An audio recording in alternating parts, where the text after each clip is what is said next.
Agriculture on the move. Agriculture movement. Agriculture on the move. Agriculture movement. Agriculture on the move. Agriculture on the move. Agriculture movement.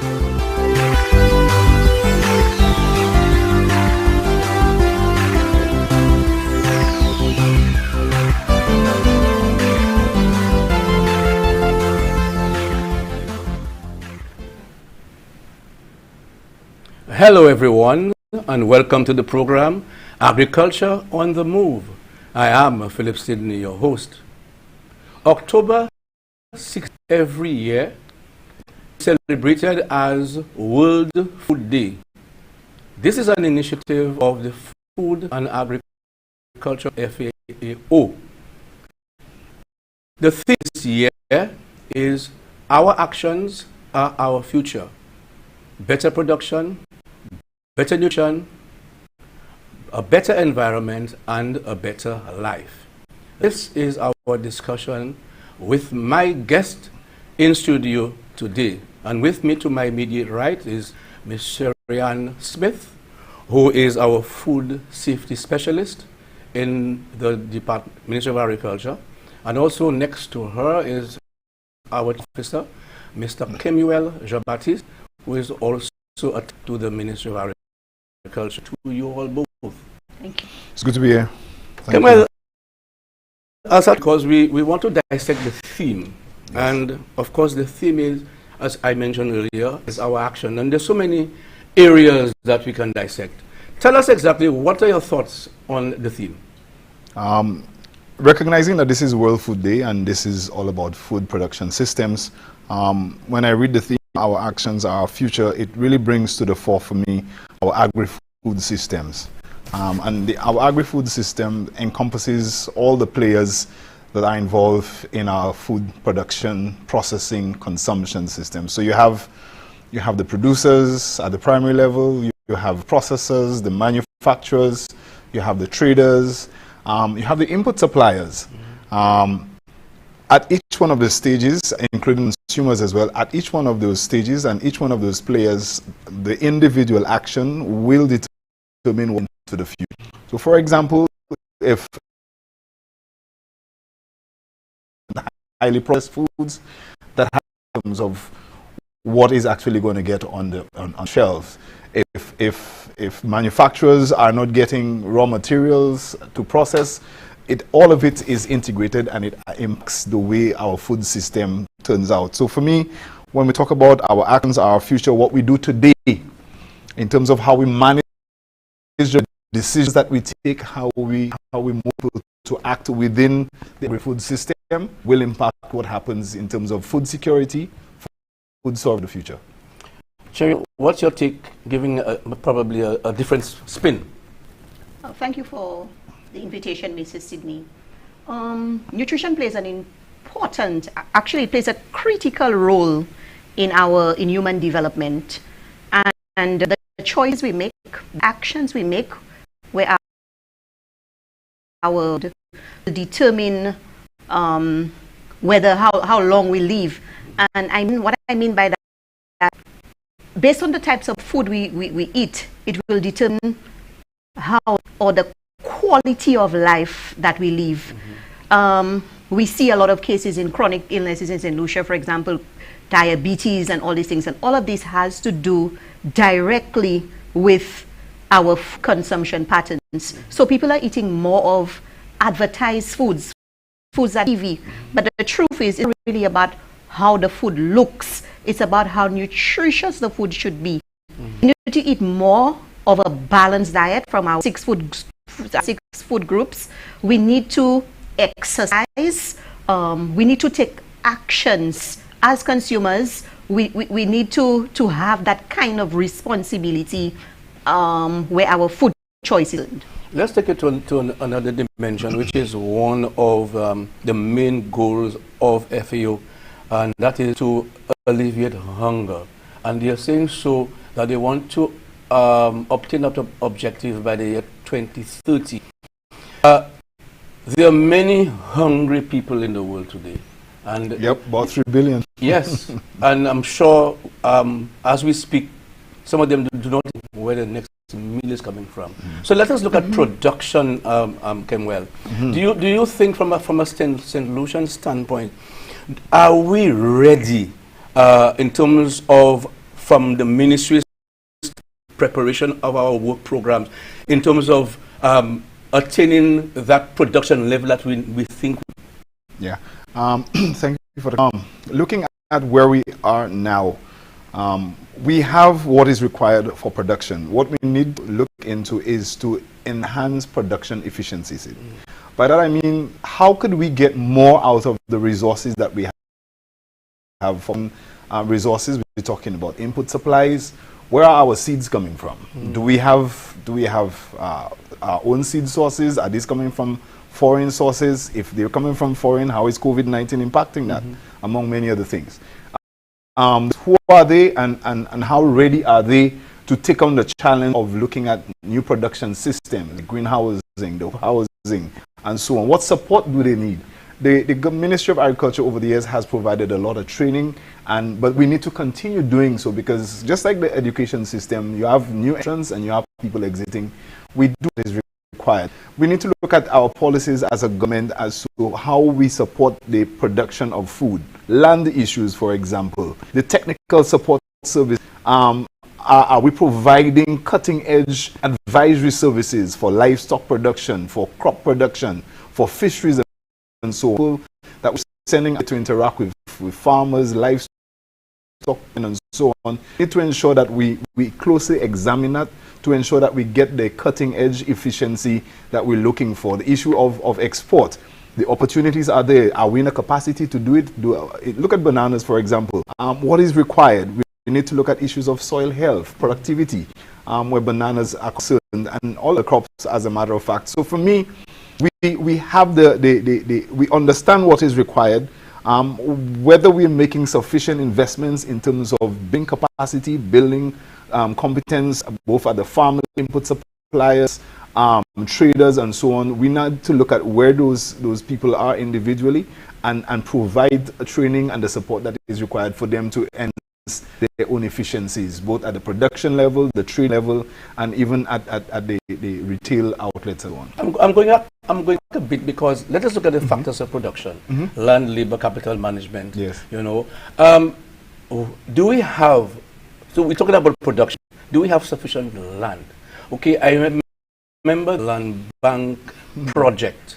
Where are we? There are young people out there who are looking for land. In fact, on this Productivity Awareness Week, a program yesterday, a young gentleman attested to that. What is happening as far as availability is concerned?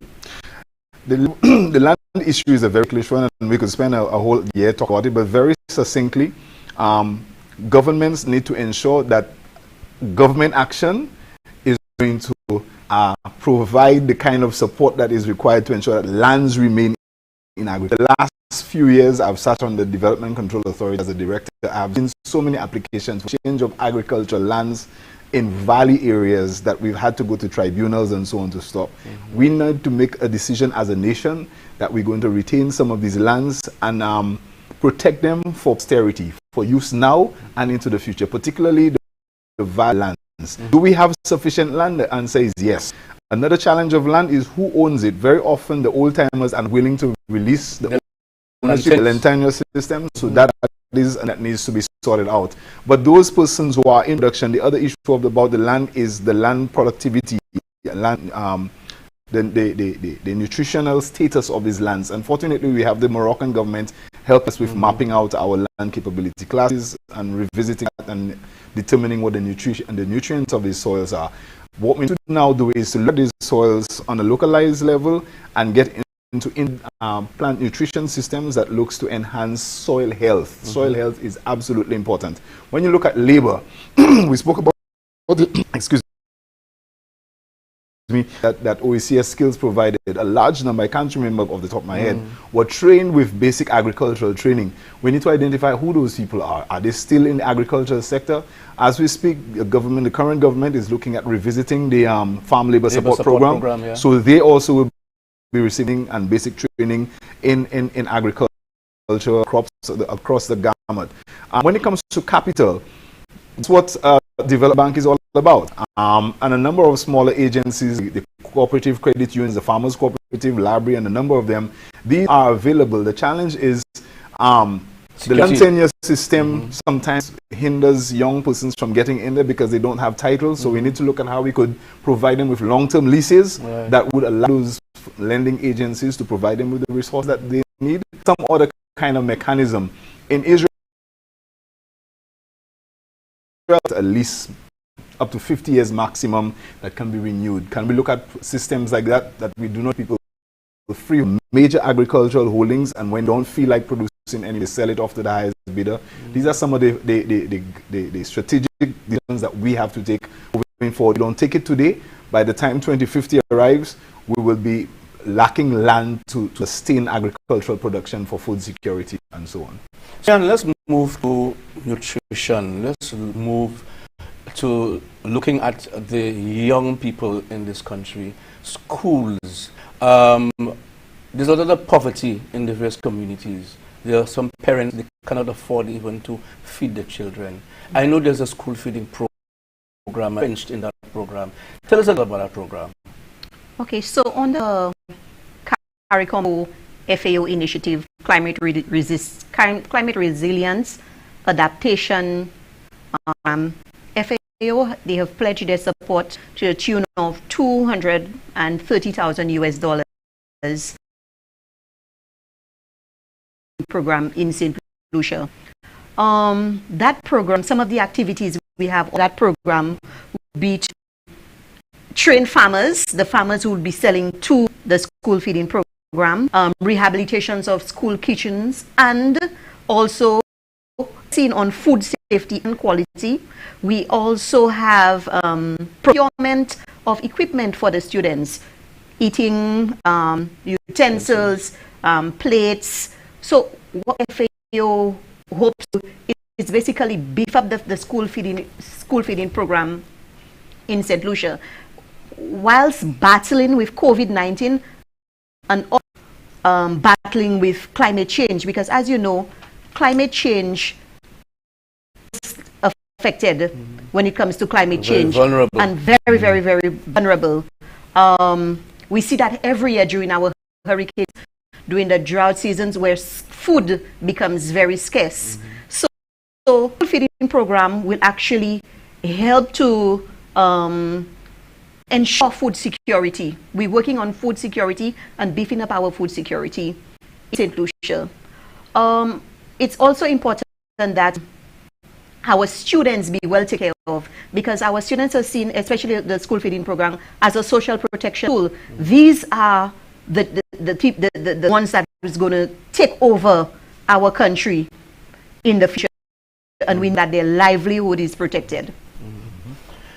You see, in addition to that, I know there's also what you call the school garden and their greenhouses at some of the schools. How is it an ongoing program so that the students, in terms of producing for themselves, they can also be involved in educating themselves as agriculturists? Yes. Okay, so currently agriculture is not part of the school syllabus, and we're working very hard as a team. Recently we signed a memorandum of understanding, and we're hoping that agriculture can be placed back in that curriculum. Then some of the teachers, what they do, they incorporate that agricultural science during their science lessons. Okay. Right. And the children get that kind of work. But we have schools that produce sometimes on a monthly basis. If before the advent of COVID, some schools were generating revenue like up to 6,000 jobs. 6,000 from their school garden. Well, last point, because we are due for our first break. You're watching Agriculture on the Move. Stay tuned. Don't go away. Banana farmers, remember me? I destroyed the Gros Michel banana variety some years ago. Now, my cousin, Tropical Race 4 or TR4, a Fusarium wilt banana disease, is on the horizon in a more aggressive form and can wipe out the banana industry in a flash. Be vigilant. Don't bring any banana plants or plant tissue into the island. Report any unusual symptoms on your banana plots to the Department of Agriculture at telephone 468-5600 or the extension officer in your area. Remember, protect the vital banana industry. Welcome back to the program, Agriculture Move. We are discussing World Food Day. Well, one of the problems, it's a problem because climate change is a problem, and it's here to stay, Yes. right? So we need to mitigate. Yes. What is the ministry doing in order to ensure that we can still produce, because we need to eat? Every day we need to eat. We must produce enough so that we can reduce on our food import bill. So what programs are there to really work within the system? So there are two major players on our environment right now. One is a health-related trouble, which is the global pandemic, of course, climate change, and us adapting to climate change. We already have established, with support from the Sustainable Department, a national adaptation plan that looks at agriculture, very specifically water and also fisheries. And coming out of the national adaptation plan, there is strategic adaptation, a sectoral adaptation and strategic action plan. Is essentially some of the actions that are required for us to become more resilient, to build resilience, and to adapt to climate change. A major challenge in this environment is to ensure that information is shared with us, input suppliers, producers, traders, consumers, in terms of setting themselves up to face those battles. So a classical example, producers need to deal with floods and so on, and drought. Two extremes. So it means that we now need to provide support in terms of proper drainage out of the fields and so on. Comes to drought, the issue of rainwater harvesting, water storage, auxiliary water supplies for the farm. There's also a major challenge management of risk. There's a huge amount of risk in agriculture: risk from poor labor performance, risk from pests and disease, risk from availability of funds. In the case of agriculture, we've had, in the case of bananas, wing crop and so on. Right now we have the Livelihoods Protection Program that can provide support. In cases like Hurricane El recently, government put a huge amount of money to support recovery efforts. What I think, and I'm reiterating from the previous conversation, needs to happen, Sid, is for us to have a mechanism to monitor and evaluate the investment being made for post-recovery. When we invest millions of dollars to assist producers and other stakeholders within the food production system, we need to be able to go a year or so, evaluate it, and it is achieving the desired output. Fortunately, as we speak, the St. Lucia has been a beneficiary of a net $1 million US grant fund from the adaptation that looks at a number of areas. It looks at the education process in terms of building resilience. It looks at the issues related to water security, stabilizing slopes and so on, and a concept that is called agro-parks. The agro-parks essentially is going to demonstrate, is a demonstration that farmers should emulate or try to adopt on their farms as part of a process to build resilience and to adapt to climate change. That's the physical environment on the one hand, and there's a lot more that can be said. The other major player right now that we have not spoken much about is the whole pandemic. The pandemic has reduced labor productivity in a massive way. The pandemic, we now see, and it's in the grapevine, that the overall global food production is being reduced, and there's a possibility of reduction of available food supplies. I mentioned earlier, and I'm reiterating, the issue of seed availability. We don't have heirloom seeds. We have very few heirloom seeds in St. Lucia and in the Caribbean. We now need to think of how we could set up a seed storage bank of some sort, so that when these situations happen and we can't get supplies in, that the country can maintain its own sovereignty in terms of those input supplies. We need to start beginning to look critically at integrated plant nutrition and integrated pest management, or more what we call organic agriculture. Cuba has shown their resilience in doing it over the years because of the embargoes. They were able to billions. Because of the pandemic, climate change impacts, we now need to look at issues of of how we could reorient our farmers towards organic systems or integrated systems that would ensure that if we don't have external supplies or if the external shocks become severe, that we actually can survive. And it starts with advocacy, the extension services, advisory services, working with farmers, working with food processors along the agri-food system to ensure that everybody understands the importance of building resilience in a climate change environment and a pandemic environment. And also the seven crop project came in at the right time. Yes. In that yes. we grow more, yes. so that we import less. That's right. You know? That's what it's looking at. Yes. And I think as we add to climate change, it is important for the farmers to be aware, especially during the hurricane season and the drought season, like we said, to be aware of the farming techniques that they use. Also, post-harvest, when increasing temperatures, you don't expect to harvest the same way that you would harvest temperature. So you have to look at your transportation. You need to put your good agriculture. And the Ministry of Agriculture, I'm very proud to say, we provide that kind of training to the farmers through the extension division. So the training is there, but we also need farmers to change their mindset. Too often we see farmers not wanting to follow or to move up the time, I should say, following the time, because the technology, the science is changing, and we need to be up to the time. We need to, because the climate is changing. We have to change. We have to change. Yes. We have to change. Exactly. That's where food safety comes in right now. Because I'm thinking here again, farmers cannot do things kolakutim. You know, like you mentioned, the harvesting methods have to change. Not too long ago, I think last week, there was a little workshop at Union when they looked at harvesting of lettuce.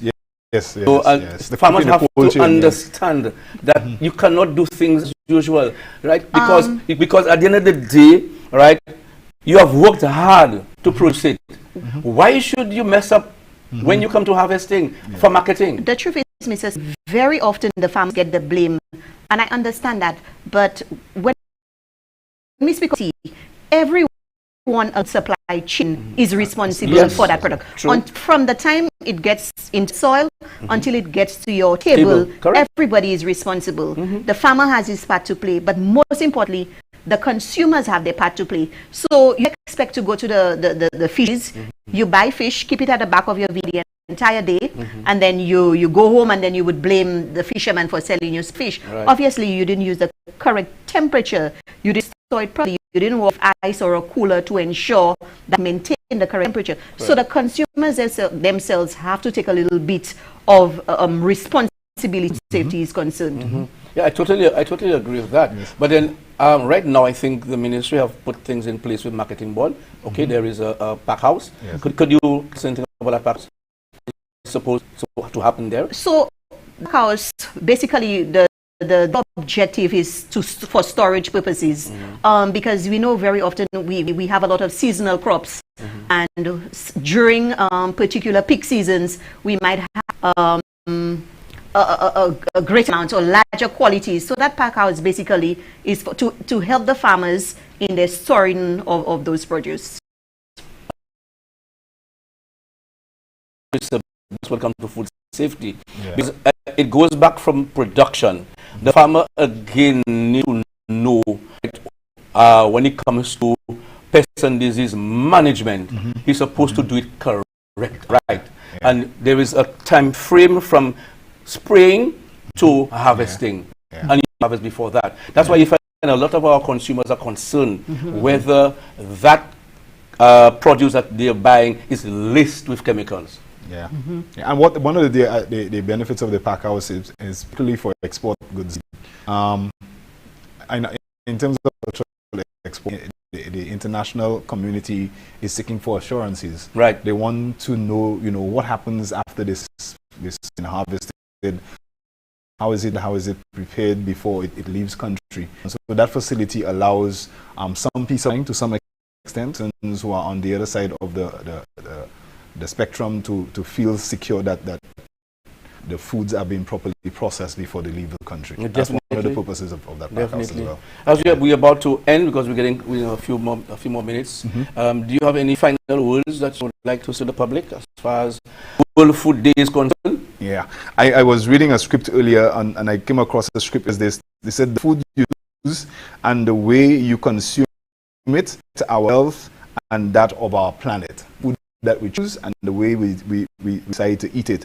Very important as we recognize World Food Day, and the theme for this year, it looks at our actions, our future. It looks at issues related to production, nutrition, environment, and better life. I want to say to our public that we would want to encourage them to eat wholesome foods, seek to minimize processed foods, sharing on, pay attention to how you handle those foods, how you store it, how you prepare it, and this is absolutely important. To our traders, we are saying please do your best to maintain cold chains so that we do not cause unnecessary food loss. To the farmers and producers, let us ensure that we reduce post-harvest or even pre-harvest losses by doing the proper practices. And I would like to say to our input suppliers, please authentic supplies, authentic seeds, fertilizers, and what is needed to ensure that when these are utilized, that we could optimize production, the production potential of these crops. And so if each one of the players along the food system or the value chain, as we call it, takes up personal responsibility, understanding that action along that chain will impact final product and impact well-being, health, and so on, I think we'll be doing well in honoring this theme for this year, our actions, our future. Yeah. Cherian, final words? For me, I would say we cannot achieve food security by ourselves. It is not an individual thing. It is something that we gather to it. Everyone along the food chain, along the food value chain, play their part in it. And we need to take responsibility for the food we eat. We need to as well. We need to eat properly, and we need to ensure that we can live a little longer. Of our resistance. That's good. Yes. Okay. Yes. Thank you. Just before we end, I just want to tell you, COVID has messed us up because we can't carry out the program that we have done in the past. The last program we had was 2019. We had a very huge exhibition at the sapling field at the VG. We had not last year. We tried our best to put something together this year. And on Friday, which is the 15th, we need to remember that there are lots of persons out there who cannot get a World Food Day. We need to remember them. And we are doing so on Friday in the town hall. The help in his embassy who have agreed to sponsor to feed the poor and the needy on that day. And also there is a farmers market, again in collaboration with the Taiwan technical team. That will be a World Food Day event in the Constitution Park in Castries. So on Friday, you just need to follow the protocols. You can come in there, you can buy, you can sample, because it is World Food Day. World Food Day is on Saturday, where we are going to be replaying a lot of our discussions, over. So we want to thank you for being here. Thank you for viewing the program. I want to thank you, Sherian, for being here. Kimber, thank you for being here. Absolutely. And I'm hoping that we will continue to view this program as we continue to bring you more information on a weekly basis. Remember, agriculture is our business, and eat fresh. St. Lucia's best. Goodbye. Agriculture on the move. Agricole movement. Agriculture on the move. Agricole. Agriculture on the move. Agricole movement. Agriculture on the move. Agricole movement.